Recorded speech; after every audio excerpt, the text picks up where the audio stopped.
Então eu peguei o das 5 e saí correndo para cá, mas cheguei aqui bem adiantado ainda, né?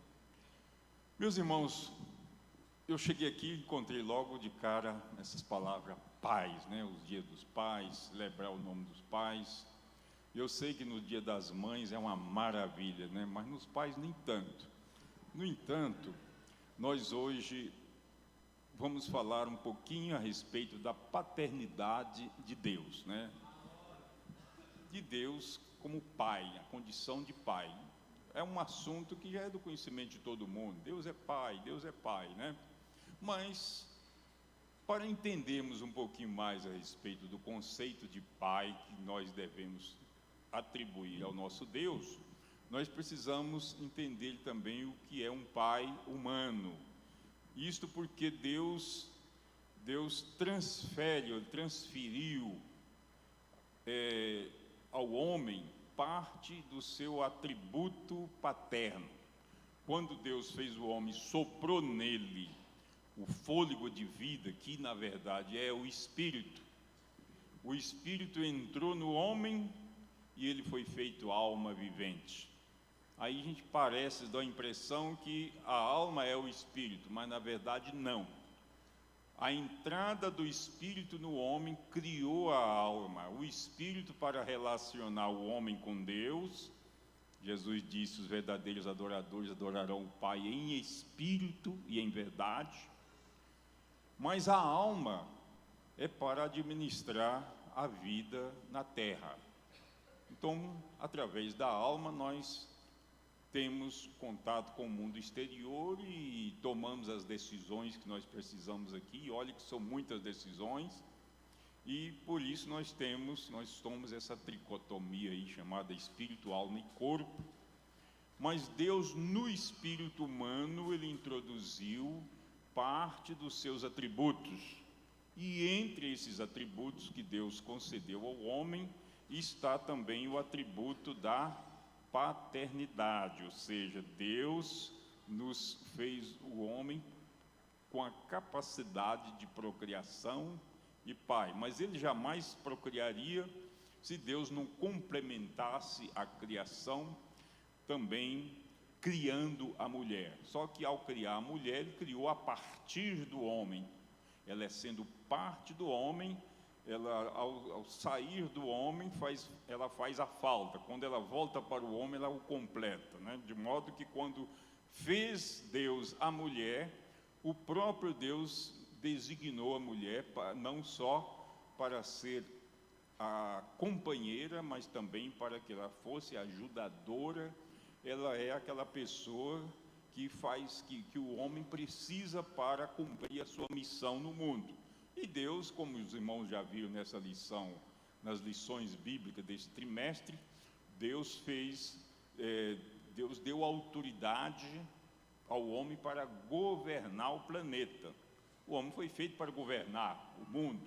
Quando Deus diz domine sobre os animais, é porque ainda não tinha a procriação, ainda não tinha uma população.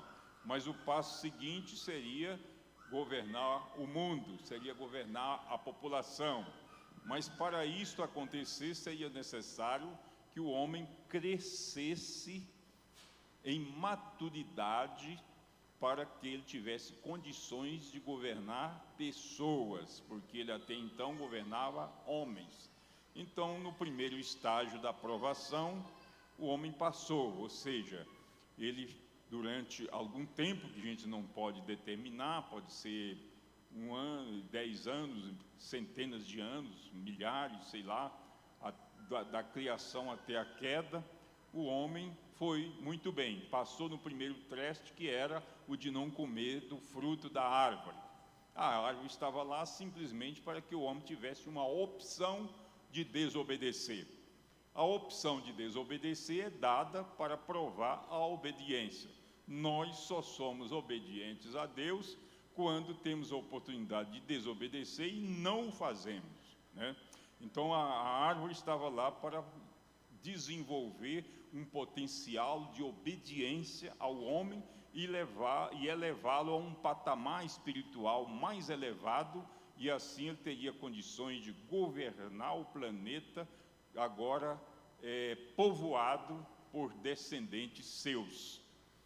Bem, essa primeira parte do teste foi muito bem, mas aí Deus quis dar uma outra oportunidade para dificultar mais o teste, para ele poder galgar uma posição maior, e permitiu que Satanás atravessasse a fronteira do jardim e ali provocasse a mulher, tentasse ela, para que ela passasse a olhar para aquela árvore com mais desejo, e o desejo foi tão forte que ela não resistiu e caiu. E quando caiu, o homem se esvaziou do poder, da graça, e não que ele tenha perdido a autoridade, Deus não esvaziou da autoridade, ele esvaziou-se da alegria, do resplendor, da glória, da comunhão que ele tinha com o Pai, ali no jardim, naquele período bom, é o que nós chamaríamos de comunhão plena, né? Essa comunhão plena que ele tinha e que perdeu a comunhão plena com Deus. E o homem então, ele murchou, ele tinha autoridade, mas ele se omitiu.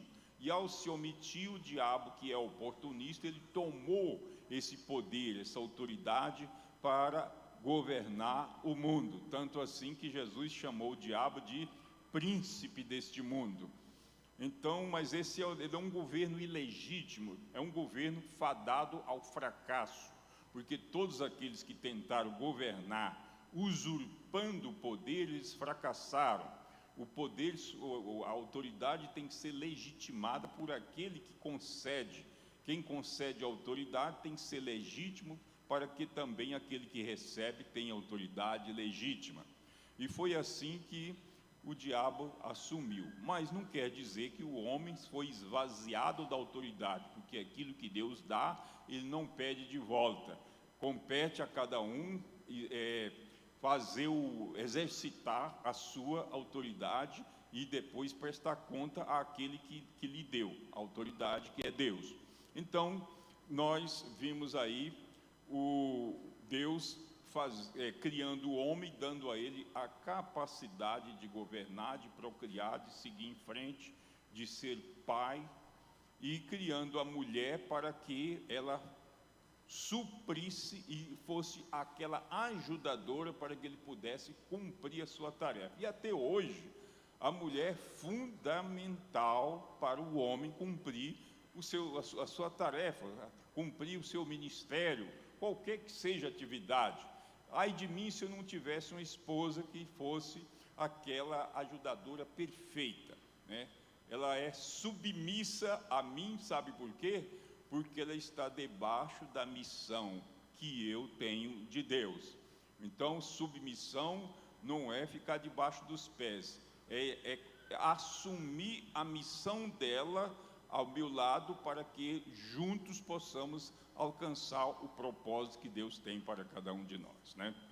Então, desta forma, Deus criou os dois, homem, macho e fêmea, os criou, os abençoou e chamou, tanto um quanto o outro, Deus chamou de homem, ou seja, falando do gênero humano. O nome genérico que foi dado ao homem e à mulher está em Gênesis capítulo 5, versículo 2, que é a palavra homem.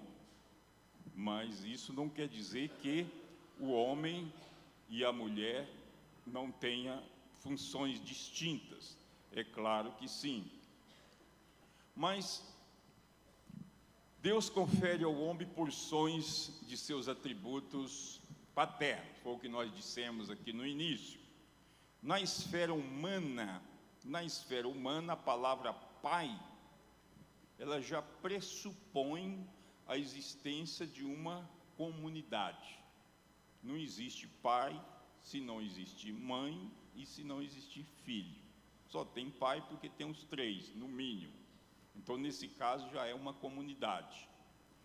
E essa comunidade formada por marido, esposa e filho, ela tem uma certa aparência do próprio Deus, que é Pai, Filho e Espírito Santo.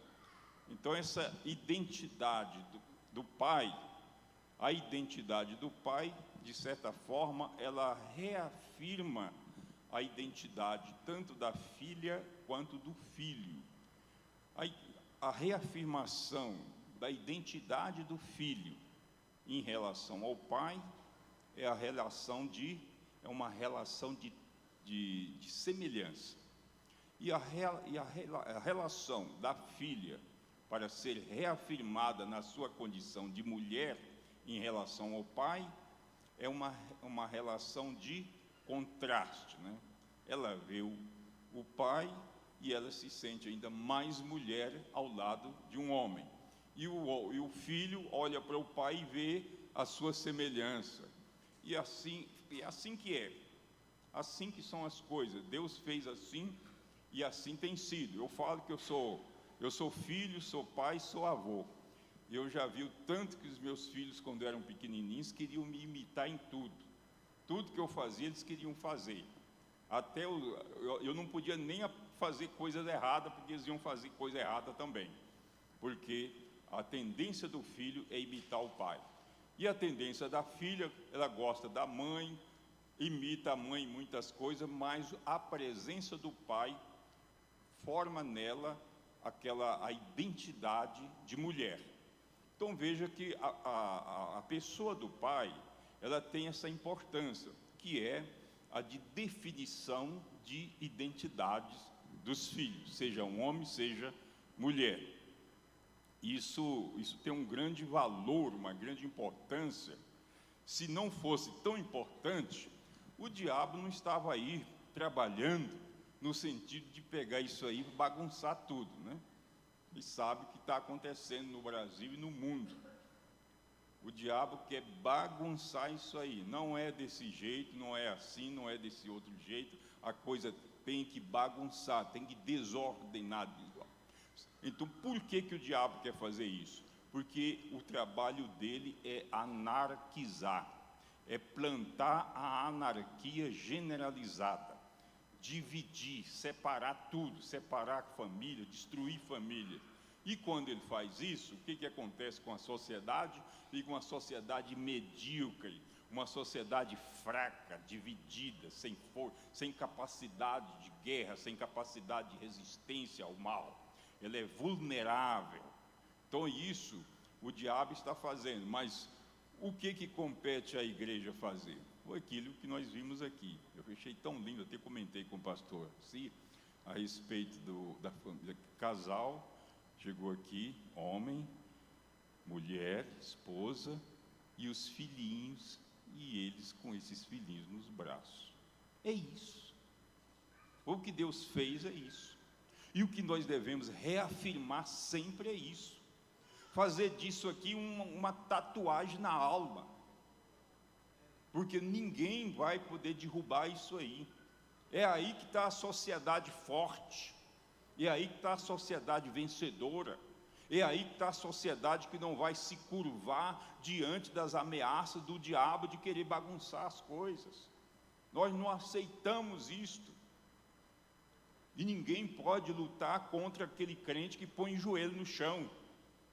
Quando nós botamos o nosso joelho no chão e oramos e colocamos uma causa na presença do Senhor, a gente não sabe, a gente não consegue ver o que acontece na dimensão espiritual. A gente não consegue ver a movimentação angelical. E também a reação das forças das trevas. Tudo isso está acontecendo.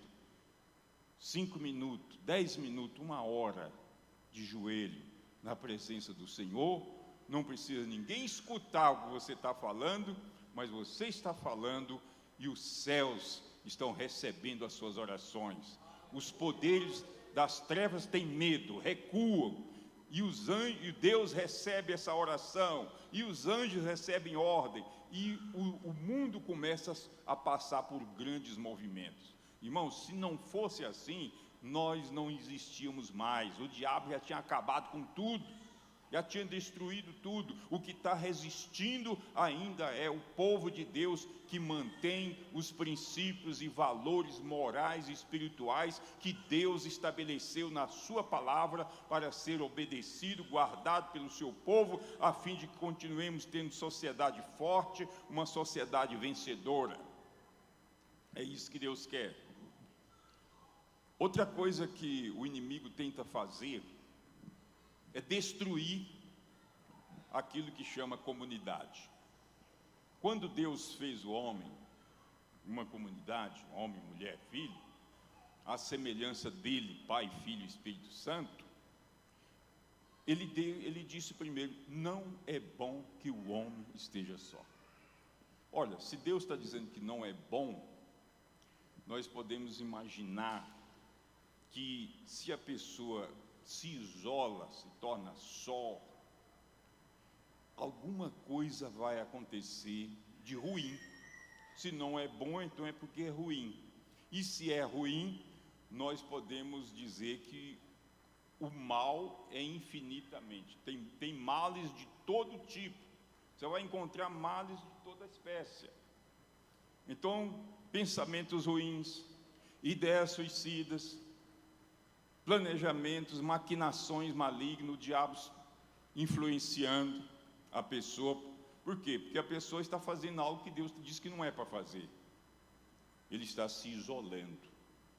Eu falo isso porque uma certa vez uma parente nossa, crente, marido crente, filhos crentes, mas é dessas pessoas que gostam menos da Bíblia, mas gosta de ouvir muitos conselhos aí de pessoas não autorizadas para aconselhar. Quem ouve o pastor da igreja normalmente não faz isso, mas ela, infelizmente, ela cismou de sair de casa, alugou um quartinho, uma salinha, e fechou-se lá dentro e se isolou. Aí a parentela começou a falar sobre o assunto. Olha, fulano de tal se isolou, o que aconteceu, ninguém sabe. Só que eu passei uma mensagem no meu celular para ela, e ela disse: olha, pastor, eu estou aqui isolada por ordem de Jesus. Foi o Espírito Santo que me mandou alugar esse cômodo e me isolar. Eu falei: é mesmo? Aí comecei a mostrar na Bíblia para ela a respeito do isolamento. Comecei a mostrar os princípios bíblicos e fui projetando os textos bíblicos para ela. No final, ela convenceu de que não foi Deus que mandou ela se isolar. Fechou, largou aquele barraquinho, aquele quarto e voltou para sua casa. Mas é isso que o diabo está falando, nos ouvindo. Isola, se isola. A partir do momento que a pessoa se isola, coisas começam a acontecer, ideias malignas começam a percorrer a sua mente. Não foi à toa que o autor de Provérbios, capítulo 18, lá no versículo 1, diz: o que vive isolado busca seu próprio desejo, egoísta, né? Insurge-se contra a verdadeira sabedoria. Então o isolamento não é próprio para nós. E não foi à toa também que uma forma de Deus fazer o seu povo crescer é exatamente chamar o povo a congregar-se. A criação da eclésia de Jesus, a igreja do Senhor Jesus Cristo, a Assembleia dos Santos. Essa Assembleia dos Santos, ela começa com dois ou mais, né? Jesus, onde 2 ou 3 de vós estiverem reunidos, eu estou no meio deles. O que é no meio deles? Então nós vamos entender que quando dois crentes se unem no nome de Jesus, Jesus não só está dentro deles, mas está entre eles. Pois aí já é igreja. A partir de 2 crentes reunidos no nome de Jesus, já é igreja. Porque individualmente todos nós somos templo. Eu e você somos templos do Espírito Santo. Está escrito, 1 Coríntios capítulo 6, verso 19, por aí. Em vários outros lugares tem isso. Templo do Espírito, sozinho. Mas quando 2 templos se reúnem em nome de Jesus, já é igreja. E Jesus diz, Jesus quer que a sua igreja esteja congregando. Nesse período de pandemia, muita gente se isolou, saiu da igreja. Alguns disseram mesmo assim, eu estou sendo crente em casa, eu posso resolver, aqui eu faço minhas orações, aqui eu leio minha Bíblia, eu tenho meu período devocional. Mas será que isso é suficiente? E o relacionamento? E os irmãos? Tem algumas igrejas que as pessoas vêm, sentam lá na igreja, assistem a reunião, fica lá, levanta, embora. Mas não é só isso. Aqui também é um lugar de confraternizar. Aqui é um lugar de você cumprimentar aquela pessoa que faz dias que você não vê. Aqui é um lugar de você conversar fora da hora da celebração. Conversar do lado de fora, conversar, se relacionar, manter o seu momento de intimidades com o seu amigo, conversar com um, com o outro, com o pastor, com a esposa do pastor. E daqui a pouco a esposa do pastor já não vai ter tempo de atender tanta gente. Mas eu garanto para os irmãos que igreja tem essa função, a função de manter relacionamentos. Nós criamos uns grupos de vida lá na nossa igreja, começamos com 5, já tem 30 grupos de vida. Nesses grupos de vida tem acontecido de gente vir com problemas os mais diversos possíveis, e como o grupo é pequenininho, todo mundo se abre, é dada a oportunidade, as pessoas falam, oramos por todo mundo, e Deus tem resolvido tanto problema. A pessoa senta na cadeira da bênção, e vamos orar, a pessoa vai representar. Uma senhora lá, uma irmã, representou um filho que estava viciado em cocaína. Já havia muitos anos desse jeito. E esse rapaz passava as noites fora, preocupado, deixado a mãe preocupada, chegava 2 horas da madrugada, tombando ali, caindo. E não conseguia largar de jeito. É claro que não larga, né? Precisa de uma força superior. E aí a mãe sentou lá, no lugar dele. Vamos orar, eu estou aqui no lugar do meu filho. Oramos por ela, ou seja, pelo seu filho através dele. Dias depois, ela consegue trazer o filho para o grupo de vida. O filho recebe a oração. Dali, ele foi para a igreja, para o templo. Chega lá, aceita Jesus. E ele já está com já deve estar com 5 a 6 meses já, que não prova uma gota de cocaína, está alegre, feliz, está fazendo academia, está feliz da vida, está liberto. Então, a igreja, o grupo reunido, as comunicações fazem parte daquilo que Deus chama de comunidade. A comunidade santa, a comunidade do povo de Deus, e que isso tem tudo a ver. O próprio autor da carta aos Hebreus que diz, não deixando de congregar-nos, como é costume de alguns, mas admoestando-nos uns aos outros. Veja só, crente com crente admoestando, ou incentivando, encorajando, orando um pelos outros. Esse é um grande trabalho da igreja. Não é só pastor que ora, não é só esposa de pastor que ora, não é só o diácono, não. Você pode orar uns pelos outros. Se você sabe que tem um problema na vida de alguém, do seu conhecido, pessoas relacionadas com você, então vamos orar por essa pessoa, vamos conversar com Deus a respeito, vamos expor o problema uns aos outros. A expressão uns aos outros é repetida dezenas de vezes dentro da Bíblia, né? Nós vamos encontrar essa palavra uns aos outros, por quê? Porque Deus quer que o seu povo se relacione. Deus dá aos pais o poder de abençoar ou amaldiçoar os filhos. Veja só, esse poder é concedido aos pais. Ele pode abençoar. Se ele abençoar um filho, o filho é abençoado. Se ele amaldiçoar, também é amaldiçoado. Então esse poder é concedido aos pais. Isso faz parte de atributos divinos concedido ao homem, ou seja, atributos ligados à paternidade divina dado ao homem, esse poder de abençoar. E o que a Bíblia manda? Abençoai, não amaldiçoa. A Bíblia não quer que ninguém amaldiçoa ninguém. Nós podemos abençoar sempre. Então, eu tenho tido a oportunidade de ver pessoas abençoar e a pessoa que ali abençoou-se é abençoada. Toda palavra tem força.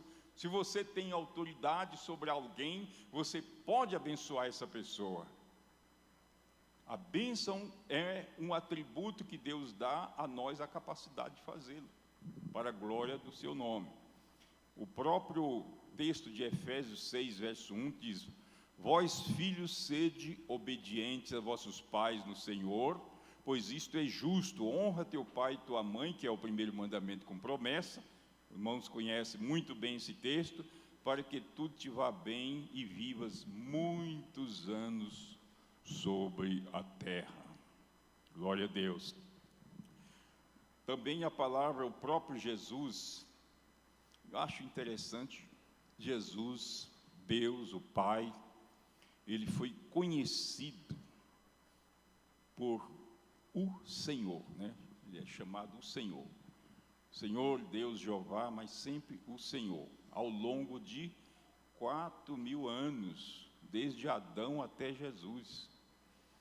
Mas foi Jesus que revelou Deus como Pai.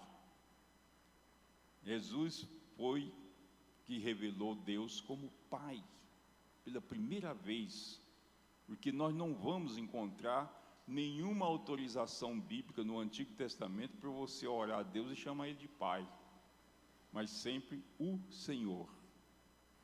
Mas Jesus já manda orar: Pai nosso que está nos céus.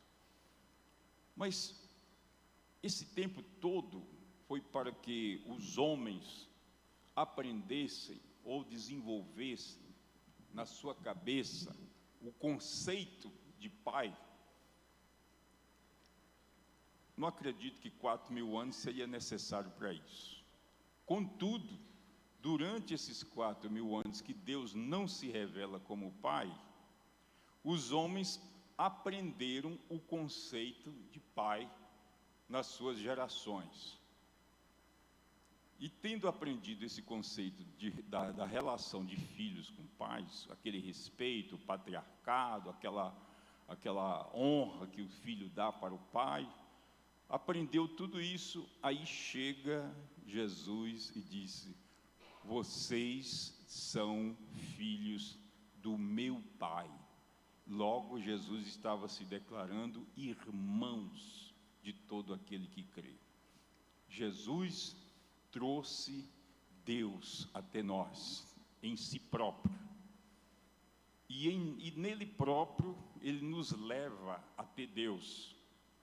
E nessa condição, Jesus Cristo fez-se também nosso irmão. Ele nos constituiu filhos de Deus e depois ele nos faz irmãos dele. Então, quando ele ensina nós invocarmos o Pai como nosso Pai, ele está dando um privilégio grande demais, né? É como dizia um pastor amigo meu, é coisa grande demais, né? É muito grandioso você chamar Deus de Pai. Você já imaginou isso? Já imaginou? Imagine que quando o impacto que Jesus causou nos seus discípulos, mas por que Deus não deixou de ser Senhor, mas agora, além de ser Senhor, Ele também é Pai. Pai significa que o nível de intimidade na relação do homem com Deus aumentou, exponencialmente aumentou esse nível de intimidade, a ponto de você poder chamar Deus de Pai, orar ao Pai em nome do Filho, e Deus te atender como Pai, agir como um Pai. E é isso que vemos Paulo dizendo aqui. Com essas palavras, Jesus abre um portal de acesso do homem pecador à família de Deus. Lá na carta aos Efésios, Paulo escreve: por causa disso me ponho de joelhos perante o Pai de nosso Senhor Jesus Cristo, do qual toda a família nos céus e na terra toma o nome. Você tomou o nome do Pai. Então você pode chamar Ele de Pai, pode chamar Jesus também de Senhor. Eu não tenho coragem de chamar Jesus de meu irmão, mas Ele já chamou a gente de irmão, já? Ele não chamou? E de dizer a meus irmãos que eu estou indo na frente de vocês para a Galileia, e lá vos encontrarei. Paulo escreve lá também, dizendo lá no capítulo 8, 29, Romanos, ele está dizendo que todas as coisas contribuem para o bem dos que amam a Deus, para que nós sejamos conformes à imagem de seu Filho, a fim de que ele seja o primogênito entre muitos irmãos.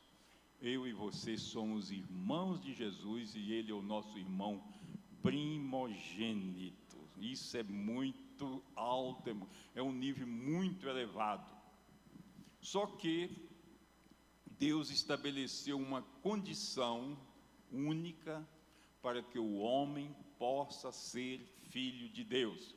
Ele só pode alcançar a filiação ao Pai Celestial se ele declarar sua fé em Jesus Cristo.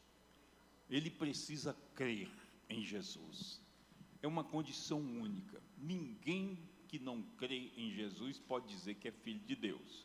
Por isso Jesus manda os discípulos evangelizar toda criatura, e de pregar o evangelho a toda criatura. E qual era o propósito?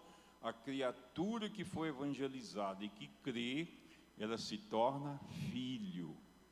Então, por isso, muitos se tornaram filhos até aqui, e Deus ainda tem muitos filhos por aí que ainda não creram, mas vão se tornar filhos a partir do momento que crê.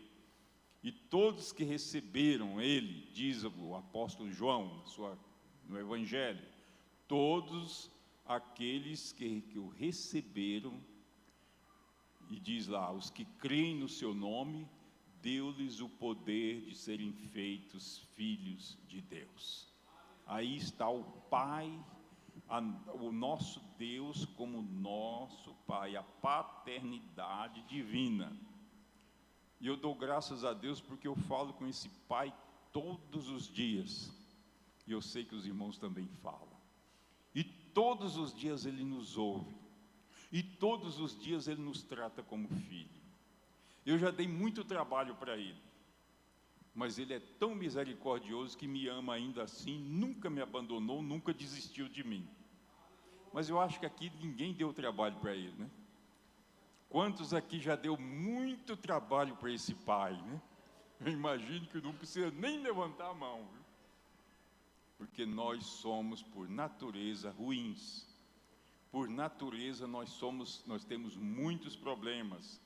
Temos alguns desatinos, perdemos o equilíbrio, explodimos, falamos o que não convém, falamos irrefletidamente. Mas graças a Deus que quando você se dá conta que errou, que pecou, que ofendeu, você se humilha, pede perdão, e Ele vai lá e passa o apagador em cima daquela mancha, e está tudo resolvido. Mesmo que você lembrar daquele pecado, ele não pesa mais na sua consciência, ele não te incomoda mais, porque Deus perdoou e o sangue de Jesus purificou. Glória a Deus. Então, tornar criatura a filho. Nós vamos ver João, na sua primeira carta, ele falando a respeito do grande amor de Deus que nos fez filhos de Deus. Ele escreve lá: vede, com grande amor nos concedeu o Pai, que fôssemos chamados filhos de Deus. E somos mesmo filhos de Deus. O mundo não nos conhece porque não o conheceu. Aí no versículo seguinte ele diz: amados, agora somos filhos de Deus, e ainda não se manifestou o que havemos de ser. Olha, está projetando aí, né? Ainda não se manifestou. Você observou essa palavra agora? Por que ele diz agora somos filhos de Deus? É porque antes de crer, não era filho de Deus, mas agora, depois de manifestar a sua fé, depois de crer em Jesus Cristo, aí você se tornou filho de Deus. Por isso ele diz: amados, agora somos filhos de Deus, ainda não se manifestou o que havemos de ser, mas sabemos que quando ele, Jesus, né, se manifestar, seremos semelhantes a ele, porque assim como é, o veremos. Glória a Deus. Aí nós encontramos o apóstolo João fazendo uma declaração de altíssima importância a respeito da paternidade de Deus em relação a cada um de nós. E essa paternidade, claro, após termos confessado Jesus como Senhor e Salvador. E aí vem essa confissão. Normalmente ela é reafirmada no batismo nas águas, né? A pessoa confessa Jesus como seu Senhor e Salvador e é batizada em nome do Pai, do Filho e do Espírito Santo, e ela é vestida de Jesus. Paulo diz lá na carta aos Gálatas, não sei se é capítulo 2 ou 3, capítulo 3, se não me engano, verso 27, diz lá que aquele que é batizado em Cristo, de Cristo ele se reveste. É por isso que você vai ver lá no Apocalipse uma mulher vestida do sol, né? Aquela mulher vestida do sol. Nesse livro que eu escrevi no último aí, A Igreja e o Mundo no Fim da Era da Graça, nós escrevemos um capítulo inteiro sobre aquela mulher vestida do sol. Eu acho aquilo ali fantástico, coisa mais linda do mundo, né? Você olhar, ver uma mulher vestida do sol, uma coroa de 12 estrelas, e alguém dizendo assim: ah, é Israel. Não é. É Israel, mas a Israel espiritual, que é a igreja. Que a Israel terrena é um símbolo da igreja, que tanto é que quando a igreja surgiu, Deus permitiu que a Israel cidade fosse destruída, né? Mas esse vestimento de Jesus, sendo Jesus o sol da justiça, como diz lá Malaquias, capítulo 4, ele é o sol da justiça. Então, quando você crê em Jesus e se batiza no nome dele, você é vestida dele. Você está vendo o sol que você está sendo vestido? Não olha nada, olha assim, não vejo nada demais, né? Às vezes você olha assim, a pessoa tão simples, você não vê glória nenhuma, não vê resplendor nenhum, mas os anjos veem. O Pai vê isso, olhando para você no Filho, ele te vê, ele vê essa situação. Os poderes das trevas também veem. E veio tanto que um pastor conhecido meu, antes de aceitar Jesus, ele ia sempre lá receber um passe, dizer que isso um passe no centro espírita, ele recebia aquele passe, dizer que era para dar uma descarga e ficar numa boa, né? Aí, ele um dia, alguém convidou ele para ir a um culto. Ele entrou numa igreja batista, sentou lá no banco e assistiu àquela reunião, depois saiu. Quando ele foi voltar na semana seguinte lá para receber o passe, o cara olhou nele assim e disse: eu não quero você aqui não, eu estou vendo uma luz aí em você, pode cair fora que aqui não tem lugar para você não. E aí ele falou assim: puxa vida, agora nem o diabo me quer mais. Mas aí ele aceitou Jesus, Jesus o recebeu, ele foi batizado em Jesus, e aí ele se vestiu de Jesus Cristo.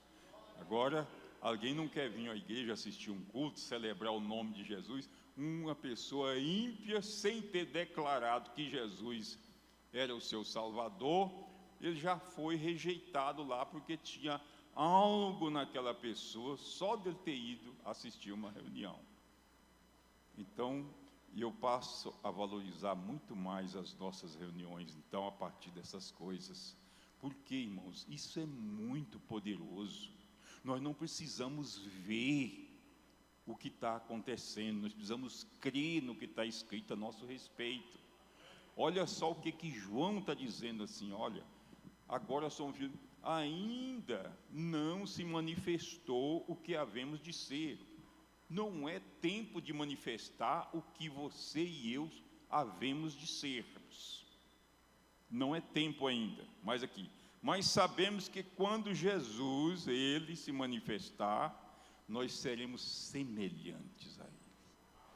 Quanta glória, quanto resplendor, quanto poder vai ser manifestado neste corpo frágil. Só que esse corpo vai ter que passar por uma transformação. Esse corpo não resiste à presença de Deus, à glória de Deus. Por isso você olha para mim, você não vê glória nenhuma. Eu olho para você, a mesma coisa. Mas no nosso dia, se nós estivermos ainda vivos e que fomos transformados, num abrir e fechar de olho. O abrir e fechar de olho não é como alguns cantam aí, que a vinda de Jesus é num abrir e fechar de olho, não. O abrir e fechar de olhos é a transformação e a ressurreição dos santos.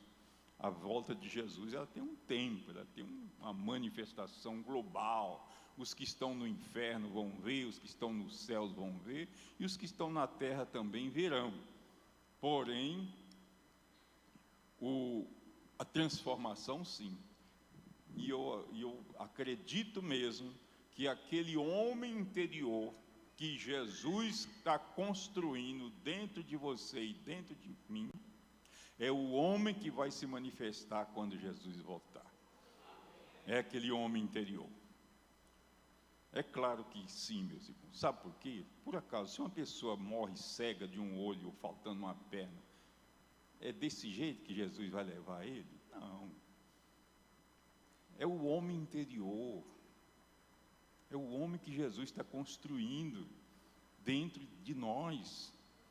Embora carregue a mudança dessa natureza, tanto é que esse corpo frágil, imperfeito, que não resiste à glória de Deus, ele tem que se ter transformado para poder a glória de Deus nos possuir na nossa totalidade.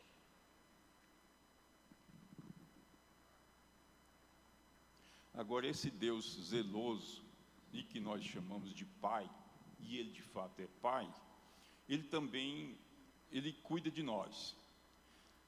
Quem aqui já levou umas palmadas ou umas cinturadas? Eu nem pergunto às mulheres, porque as mulheres são tão bem comportadinhas que nunca precisa apanhar, mas os filhos, esse que vos fala, só a graça de Deus, né? A cipuada que eu levei quando eu era pequeno, por causa das minhas artimanhas.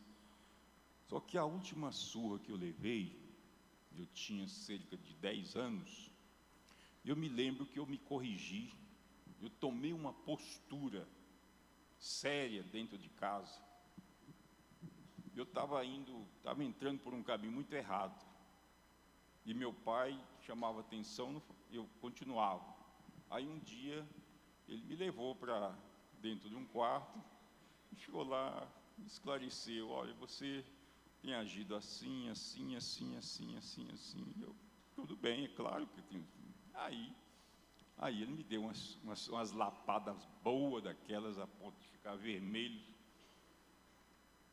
Eu chorei muito, e depois que eu saí dali, eu disse, nunca mais vou fazer nada disso. A partir dali eu passei a encarar os estudos com seriedade, passei até trabalhar, eu passei a fazer. Afastei dos amigos ruins. Então, uma surra, às vezes, na hora certa, no momento certo, vale a pena. Agora, é claro, está dando glória a Deus aí? Pois é. Então, tem gente que gosta, né? E sabe que uma surra vale a pena na hora certa, uma correção. Mas Deus, o nosso Deus, o nosso Pai, faz isso também com a gente. A Bíblia diz que faz, né? Lá na carta aos Hebreus, capítulo 12, versículos 5 e 6, nós já vamos terminar.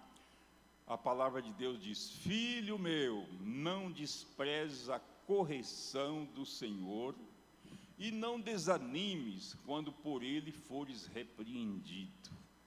Porque o Senhor corrige a quem ama, e açoita a todo o que recebe por filho. Então, esse é o Pai que nós temos. Ele é muito bom, mas se ele vê você caminhando para um precipício, ele vai dar um jeitinho de fazer você dar meia volta. E esse jeitinho, muitas das vezes, ele manda alguém, vai lá, fala com você, você não escuta. Outro vai e faz, de muitas maneiras, Deus tenta fazer você desviar-se daquele mal, mas você não dá atenção. É cabeça dura, siga em frente. Aí, ele tem que fazer a pessoa passar por um aperto. Tem um pastor aí que anda dando um testemunho aí, que ele foi muito rebelde contra Deus, e faz muita coisa errada, e Deus repreendeu-o várias vezes, e aí, ele sofreu um acidente de automóvel. É nada bom, né? E ficou de cadeira de roda. E hoje ele diz, olha, eu fiquei muito melhor agora, porque do jeito que eu ia para o inferno, do jeito que eu estava caminhando. Agora não, agora eu vou para o céu. Claro que eu não vou para uma cadeira de roda, mas no tempo que eu estou aqui eu vou fazer isso. Agora, ele diz claramente que foi o Pai que corrigiu ele. Eu não vou discutir com ele, né? Porém, nós sabemos que o nosso Pai é um Pai zeloso, de boas obras, que cuida de nós, que nos corrige. Mas ele diz também, o próprio apóstolo Paulo, entendendo esse raciocínio divino, o que ele fala? Ele diz, se porém nós julgássemos a nós mesmos, não seríamos julgados. Quando, porém, somos julgados, somos disciplinados pelo Senhor, nosso Pai, para não sermos condenados com o ímpio. Então, Deus nos disciplina para que você não venha passar pela condenação de todos aqueles que estão no mundo, na impiedade, no pecado. Veja que Deus está dizendo o seguinte, olha, se eu estou fazendo uma coisa errada, descobri que é errado, eu mesmo vou me consertar. Eu mesmo me julguei, estou errado, vou pôr em ordem. Se for preciso pedir perdão a alguém, vou pedir. Mas se eu pequei foi contra Deus, vou pedir perdão a Ele. E não vou fazer mais isso. Pronto, não preciso ser repreendido, não preciso ser açoitado, não precisa acontecer nada. E esse é o caminho.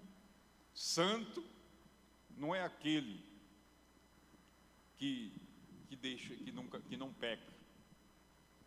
Santo não é aquele que não peca, mas é aquele que se corrige dos seus pecados todos os dias. Esse é que é o santo. O santo está sempre se corrigindo. Agora, se for esperar um santo que não peca, ele não vai existir. Pelo menos Salomão diz, não há homem que não peca. Então, meus irmãos, esse é o grande e glorioso Pai que nós temos e que devemos honrá-lo todos os dias com as nossas ações e com as nossas palavras, com a nossa adoração, nossa celebração e tudo que fizermos, seja na igreja, fora da igreja, em casa, em qualquer lugar, seja para a glória desse Pai glorioso, porque Ele nos ama e deu o seu Filho por nós, investiu a vida do seu Filho por nós, e agora nós pertencemos a Ele, não apenas como servos, mas principalmente como filho, através de Jesus Cristo. Em Jesus nós somos filhos de Deus. Deus abençoe a todos.